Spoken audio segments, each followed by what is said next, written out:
Game masters, haunting spirits, boogeymen of all kinds. We all share the same goal: to scare mortals. To create horror so intense it makes our victim's skin crawl, tenses their muscles, brings them in a constant state of dread and anticipation. But alas, in our efforts to induce fear, we all have had to reach the same sad conclusion. Immortals' capacity for fear is inherently flawed. Our hard work to induce fear eventually becomes negated by one mechanism of the human psyche. It is the enemy that all harbingers of horror have in common: desensitization. That pesky little habit that people have to lose some of their emotional responsiveness to the terrors we create. Because of it, it's hard to make fear last. Take it from me, I feed on people's fears.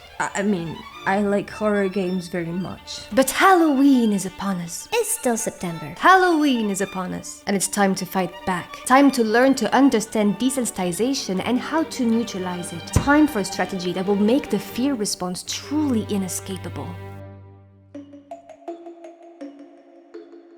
Before we can neutralize this desensitization problem, we need to understand it. Desensitization occurs after repeated exposure to fear. After that repeated exposure, the sense of fear is dulled. The mind and body begin to understand that if it has survived frightful stimuli this far, then maybe the source of that stimuli wasn't as dangerous as they initially thought. And so the threshold for our fear response gets thrown off. We unlearn fear. In a TTRPG game, this would translate into a lessened emotional response, and therefore a lessened engagement. But a TTRPG horror game, let alone a whole campaign, is the very definition of repeated exposure to fear. It's almost as if these games were doomed to eventually fall flat and lose their scary factor, when it should be increasing. Instinct would perhaps push us to always find something scarier, to outbid our previous creations in a constant ramp-up. But this gets tiresome for us and for the players. What if the solution wasn't in doing always more and always harder, but in just going smarter? We'll start by talking about a common horror storytelling technique, its limitations, and how we can negate them.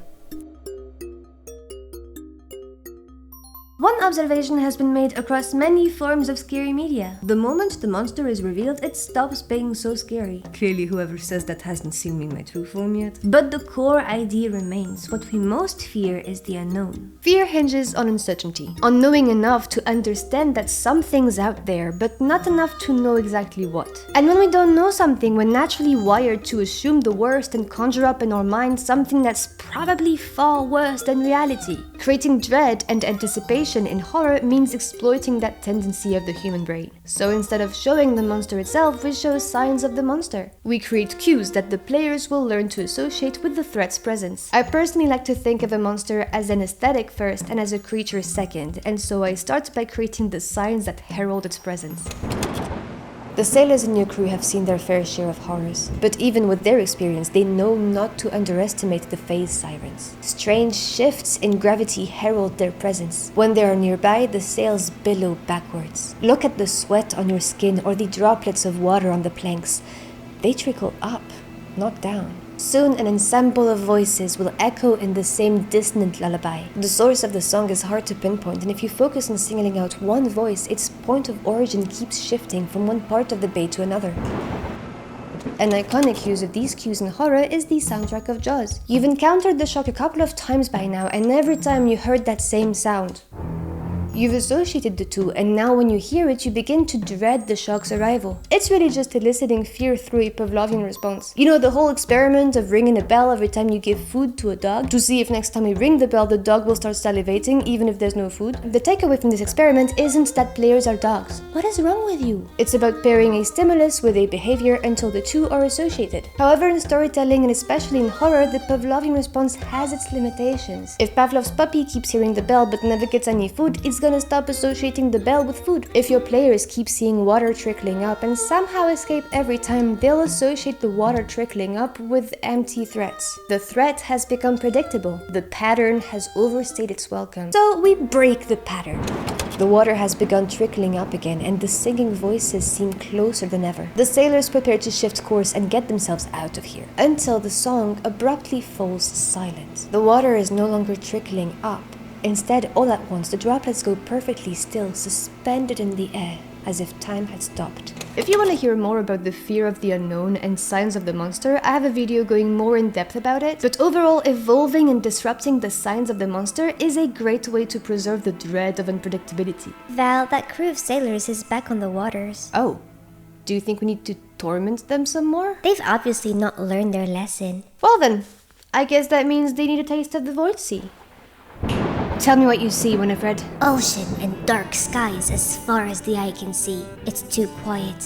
Calm before the maelstrom. The sea is corrupted, Winifred. The waves curl under the will of eldritch beings far beyond our comprehension. And you and I both know what lurks in the depth. The unfathomable. Just as I fathom. We're in cursed waters, Winifred. And what has cursed us? Voidsea, a massive supplement for 5th edition filled with high seas eldritch content. I'm scared, Val. There's over 40 new monsters, including some real slimy bosses. Oh, you're already scared, sailor? You don't even know the half of it. There's a whole mutation system incoming. Exposed to such horrors, members of our crew could fall prey to madness or some twisted kind of metamorphosis. We can fight back, right? We can try, Winifred. We've got rules for naval combat on our side, and new species and subclass options for players, like the Coral Warrior or the Siren Sorcerer. And new familiars to help us, born from the blood of Behemoth. That's right, and we gotta keep our eyes on the prize. Thanks to Helena's crafting system, we can harvest monster parts from our slain foes and turn them into over 80 magic items. And did I hear we got miniatures? How's our ship faring? Oh, its teeth are growing as fast as its hunger. We'll have to feed it soon. Here she is, what a beauty.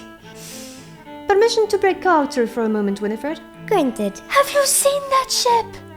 This absolute unit of a miniature is a mimic ship, and it runs on corpses. And it could be your cruise ship thanks to Voidsea by Loot Tavern, who are sponsoring this video. The Kickstarter for the supplement is launching today, and it can be the perfect base for a horror campaign. So you can go check it out with the link in the description. A big thank you to Loot Tavern for sponsoring this, and until we meet again at port, good luck surviving the horrors. Desensitization can also be warded away by a greater variety in the fears that you elicit. Look at the vast majority of horror stories in media and TTRPG. In some shape or form, there's most often a predator and a prey. And sucks for you, but you're not the predator. It's a raw and primal, if not primitive, type of fear. Appealing to instincts deeply ingrained in us, a fear carried over through our species' evolution to ensure our survival. But as characters become more competent and powerful, this fear lessens. For the same reason that I'm not scared when I go alone in the woods at night. In the words of Sir Terry Pratchett, a witch ought to never be frightened in the darkest forest, because she should be sure in her soul that the most terrifying thing in the forest is her. I'm not a witch, but I'm the most terrifying thing I know. Sooner or later, characters adapt, improve, and feel less and less like prey. It doesn't mean we lose the capacity to experience fear, though. The beauty of human fear is in its huge variety, so why not switch it up from time to time in our TTRPG games?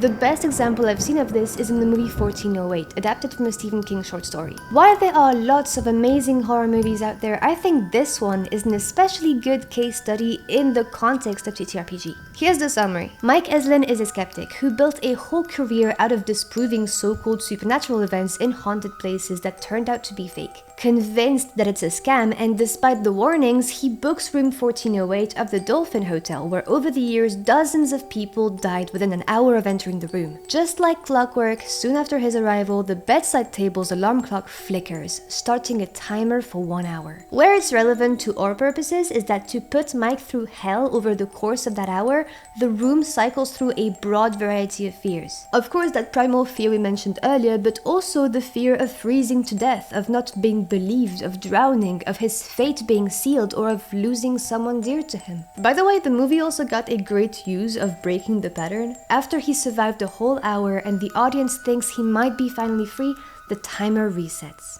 Let's do the same in our games. Destroy redundancy before it can lead to desensitization, and exploit the full spectrum of fear. Or the spectrum of fear within the boundaries that you and your players have agreed on. Here are a few sample fears for you. The fear of going mad or being perceived as such. When no one believes you and it seems you're the only one seeing these strange phenomena. The fear of corruption, of illness, of strange symptoms appearing in your body, of some kind of transformation. The fear of being watched. The fear of resources running out in a survival game. Even better if these fears are tailored to the characters. Like say one of your PCs in Call of Cthulhu is very religious. Let's play with blasphemy and put the fear of crossing God into them. If you're looking for some ideas to browse through, the best I can do is point you to the Magnus Archives. It's an amazing horror podcast with a never-ending supply of inspiration, and that has categorized families of fears better than I could ever imagine. As for us, Let's talk about pacing.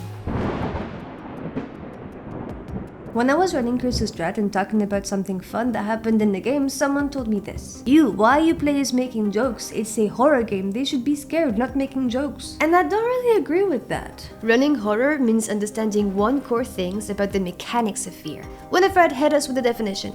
fear is an emotional and survival response to perceived danger, whether that danger be real or imagined. It's a series of physiological changes that aim to preserve us until we get to safety. No surprises so far, but it means this state is meant to be momentary, not sustained indefinitely. Eventually, our stocks of adrenaline and cortisol wear off, and they have to recharge. So in our game, we have to take a break from fear from time to time. Not only that, a lot of emotions are amplified by contrast. Satisfaction tastes best to those who've known hunger, and despair breaks even harder those who have felt hope. Pain is amplified by pleasure, and pleasure amplifies pain. Actually, not only is an emotion amplified by its antithesis, it's defined by it. If a character doesn't know what safety feels like, then how can they really miss it? In order for danger or dread to carry any weight at all, our players need moments of safety and hope to contrast it to. Also because without hope, PCs have no incentive to keep fighting the odds. And we want to keep them fighting. The pacing of a horror game is akin to a loop.